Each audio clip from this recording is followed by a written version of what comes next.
Well, good evening and welcome to Tucker Carlson Tonight. It's been pretty obvious for a while now that the Trump-Russia story is essentially bogus. There are some criticisms you could level at the Trump administration, maybe a few of them, but collaborating with Vladimir Putin is not on that list. So why are the other news channels still behaving like this stupid little conspiracy tale is the moral equivalent of the Nuremberg trials? Well, until this morning, we could only speculate, and we did. But now we know for sure. James O'Keefe's Project Veritas released a new video in which a CNN producer called John Bonifield explained the entire deal and admitted the network's coverage was, quote, BS. Watch. Honestly, you think the whole Russia is just like bullshit. Could be bullshit. I mean, it's mostly bullshit right now. Like, we don't have any big giant proof. Then why is CNN constantly like Russia this, Russia that? Because it's ratings. Because it's ratings? Our ratings are incredible right now.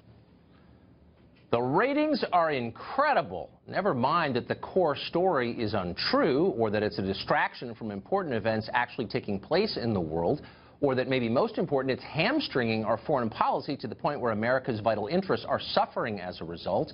Who cares? It's ratings gold, and that's all that matters. According to Bonifield, CNN President Jeff Zucker actually ordered his reporters to get off real news and back to Russia because, hey, it's a cash cow.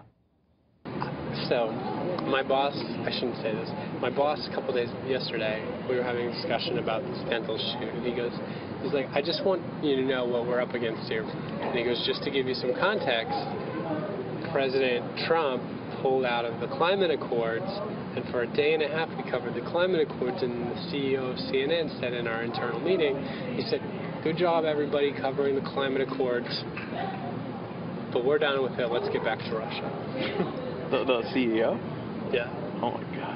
So even the climate accords, he was like, okay, a day or so, but we're moving back to Russia. Yeah, good luck explaining something complicated like science. Now, in case you're wondering whether the tape you just saw is real, and you might wonder, we should tell you that CNN is not even contesting its veracity, nor are they backing away from it in any way. A real news outlet might feel an obligation to explain itself, having just been caught pushing a bogus conspiracy in exchange for more advertiser dollars, but not CNN. Instead, they issued a statement briefly in support of the producer in question. Here's what it says, quote, diversity of personal opinion is what makes CNN strong, and we welcome and embrace it. Of course, diversity. Say the word 5 times and all is forgiven. It's like magic, the progressive equivalent of the witch's spell.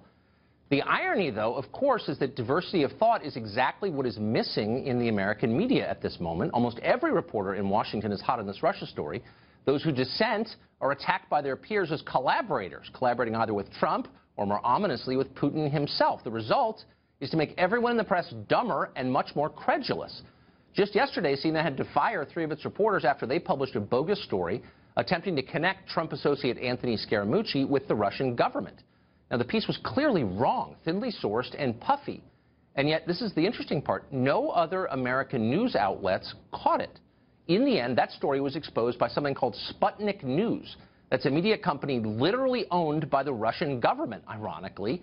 So the question is, where were the watchdogs in our own press? Well, they were, of course, hypnotized by their own preconceptions. The story confirmed their biases, therefore it had to be true, even when it wasn't. And by the way, it's not just CNN. Remember that in December, the Washington Post claimed Russian intelligence had literally hacked our power grid in this country. Now, that story was totally false in every detail. The Washington Post published it anyway. Slate.com, meanwhile, ran a piece claiming the Trump organization had a secret server connection to Russia. That turned out to be false, too, published anyway. Even reliable old C-SPAN, probably the straightest news outlet in the world, great people there, but it still got caught up for just a second in the Red Scare itself. In January, they claimed to have been hacked by the Russian media. Never happened. Now, part of this is just hysteria, that moment when you convince yourself that the monsters under your bed are real. But part of it is more sinister than that. It's the conscious decision to tell your viewers what they want to hear, even when you know the core story is wrong.